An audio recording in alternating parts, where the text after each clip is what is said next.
Mr. Mike, you will start on the. Okay, sir, thank you. The appeal against the order was also fetched by the lower court. Therefore, the appeal appealed to the High Court. Brahmodat had died at the time of making his appeal, so he was replaced by Institution Mohammed Bibi. Now it's time for second part. Worthy reading versus Harmon Das Bose. The character will be played by Abhishek, Walid, Abhay, Judge, Nurul, Plaintiff lawyer, Anjali, defense lawyer, Rishikesh, plaintiff attorney, Kushik, defense attorney, Ajay, defendant, clerk.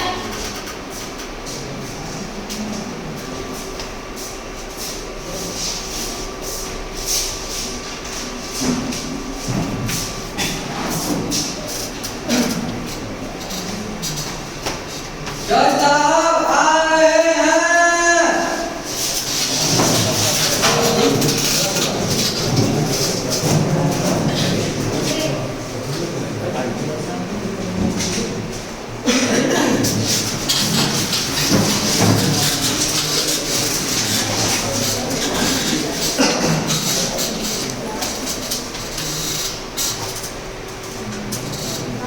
बड़ी दीदी madam Dharmaraj Bose हाजिर हो।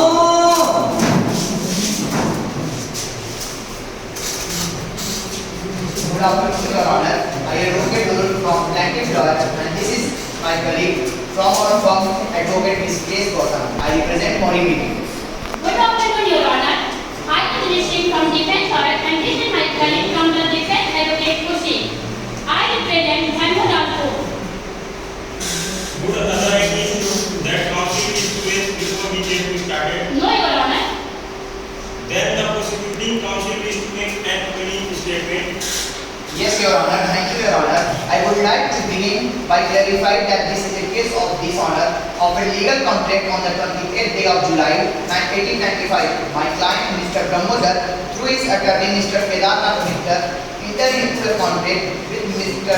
Damodar Das Bose to extend a loan of rupees 20,000 of the interest rate of 12%. Mr. Bose mortgaged his house in the favor of Brahmodat as a security. On the same day, Mr. Bose signed a declaration that presumption that the statement was true. However, later claiming that he was a minor during the time of contract, Mr. Bose refused to pay amount of loan along with the accumulated interest. Since Mr. Bose fraudulently declared himself a measure to deceive my client, no deceive husband, and I request the court not grant him any relief without making him repay the money in advance. That's all, Your Honor.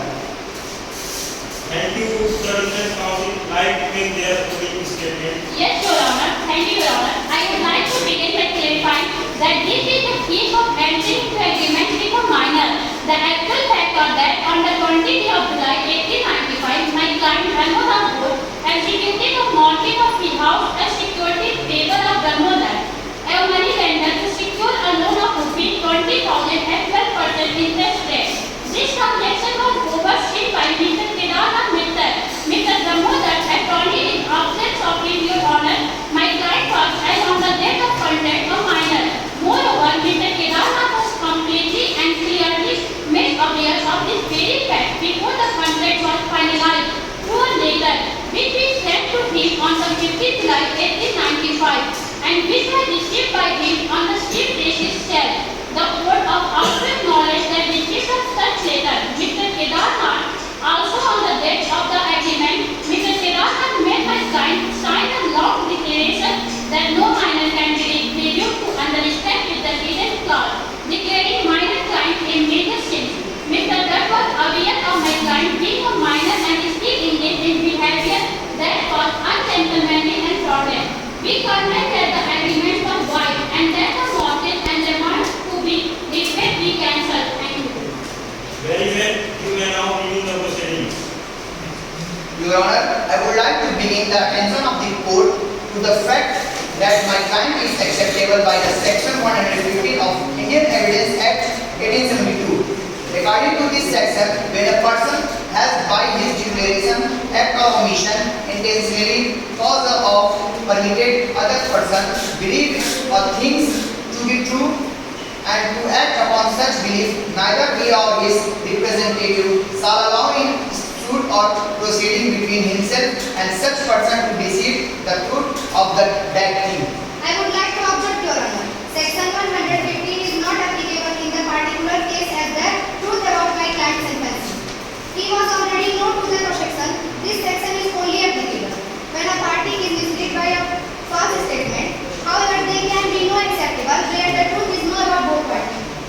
The court acknowledged with reference to Wilson versus Staker 1859 as the false representation made to the person who know it is to be false or in such a fraud to take away the privilege of the infancy. The same principle is now recognized in the section 19 of Indian Contract Act 1872. With all due respect, Your Honor, the court cannot decree in respondent favor without ordering him to repay the sum of rupees 10,500 which has already been paid to him as a part of consideration for our mortgage according to section 64 of Indian Contract Act 1872.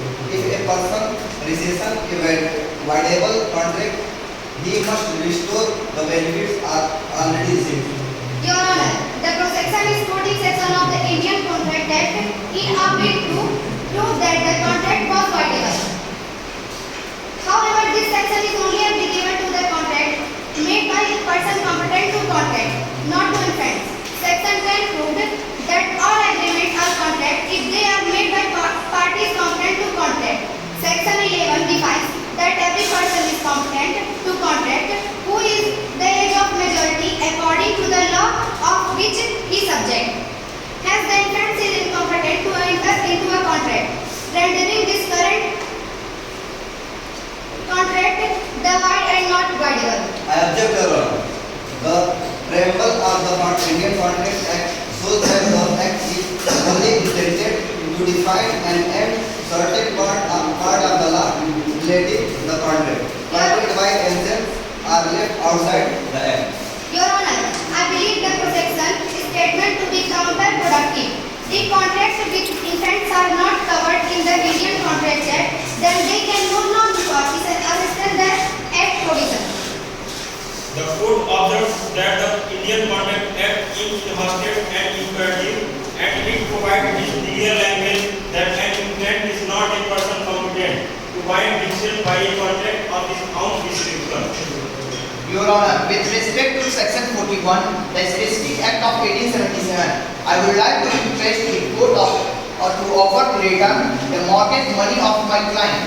The section states that the judging the cancellation of an instrument, the court may require the party to whom relief the granted to make compensation that justice may I require. object, Your Honor. The relief granted under section 41 is not mandatory and can only be exercised at the court at the discretion.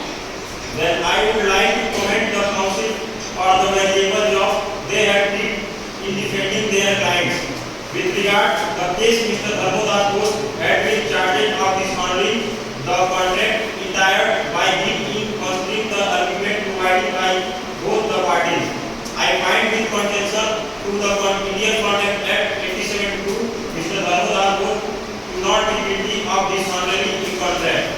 The court hereby declared that all the contract acknowledging entered into the minor shall be void as initial as opposed to them previously being voidable.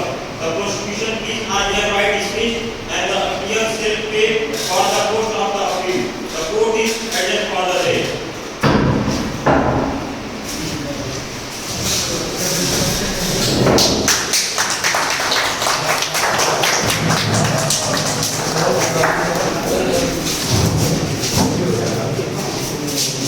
आप लोगों का प्रयास बड़ा सराहनीय रहा, इसमें आप लोगों ने बड़ी हिंदी बनाम धर्मदास घोष के मामले को बड़े सिस्टमेटिक तरीके से ट्रायल प्रोसीडिंग, लोअर कोर्ट और हाई कोर्ट के प्रोसीडिंग को आप लोगों ने प्रेजेंट किया, लेकिन हमारे समझ से अभी इसमें कुछ इम्प्रूवमेंट की जरूरत है।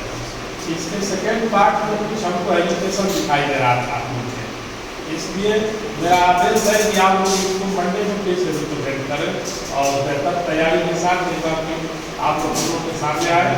इसी अपेक्षा के साथ आज आप लोगों को जो है अनुमति दी जा रही है कि बेहतर तैयारी करें और मंडे में एक बार फिर से रिप्रेजेंट करें।